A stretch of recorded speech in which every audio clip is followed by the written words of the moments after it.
சோதனை வருகிறதெல்லாம் நமக்கு நன்மைக்கு என்று நான் எண்ணுவேன். தங்கம் அடிபட்டால் அணிகலமாகும். நான் வள்ளிமலையில ராஜகோபுரம் கட்டுறேன்.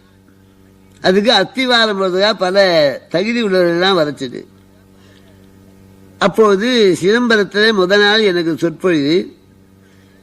அந்த சொற்பொழிவு முடித்து கொண்டு வந்து கடலூரிலே ட்ரெயினை பிடிச்சேன்.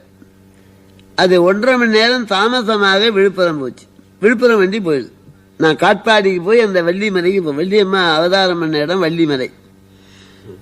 ரொம்ப முக்கியமான ஸ்தலம் வள்ளிமலை. எம்பெருமான் திருவடி பலகாலம் தோய்ந்த இடம்.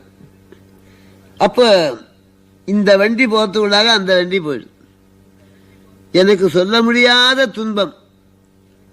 ரொம்ப வேதனைப்பட்ட அம்மா, உன்னுடைய திருப்பணிக்கு வரனே இப்படி வண்டி தொடர்பு விட்டு போச்சு. என்ன செய்ய முடியும்? அது மலையடிவாரம், தந்தியும் கிடையாது. விடிகால 5 மணிக்கு இன்னொரு வண்டி மதுரைக்கு போகுது. அந்த ட்ரெயின்ல ஏறி 12 மணிக்கு திருச்சினாப்பள்ளியில வந்து நான் பூஜை பண்ணாம தீர்த்தமும் சாப்பிட மாட்டேன். ஐயாவது குளிச்சு பூஜை பண்ணிட்டு சாப்பிடலான்னு போனா ஒன்றும் கிடையாது. எல்லாம் மணி 2:30 மணி எல்லாம் சாத்திது. ஆண்டவனேன்னு வந்தா ஒருத்தர் வந்து, சுவாமி கொஞ்சம் ஆகாரம் பண்றீங்களான்னு அவரா வழியை கேட்டார். ஆமான்னு உள்ள இட்டு போய் அற்புதமான சாப்பாடு போட. உங்க வேறு என்ன? சுப்பிரமணிய ஐயர். 2 மணிக்கு வண்டி ஏறி 6:30 மணிக்கு மதுரைக்கு வந்து நான் தங்கியிருக்க இடமெல்லாம் தெப்ப குளமாகுது. ஒரு ஈச்சையில் படுத்தது.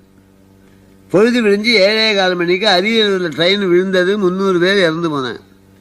அந்த ட்ரெயின் வந்து தொடர்பு இருக்குமானா நான் விழுந்த வண்டியில வந்திருப்பேன். அரியலூர்ல எந்த வண்டி விழுந்ததோ அந்த வண்டியில நான் வருவதாக ஏற்பாடு. அந்த வண்டியின் தொடர்பு விட்டதுனால முத வண்டிக்கே போயிடுது.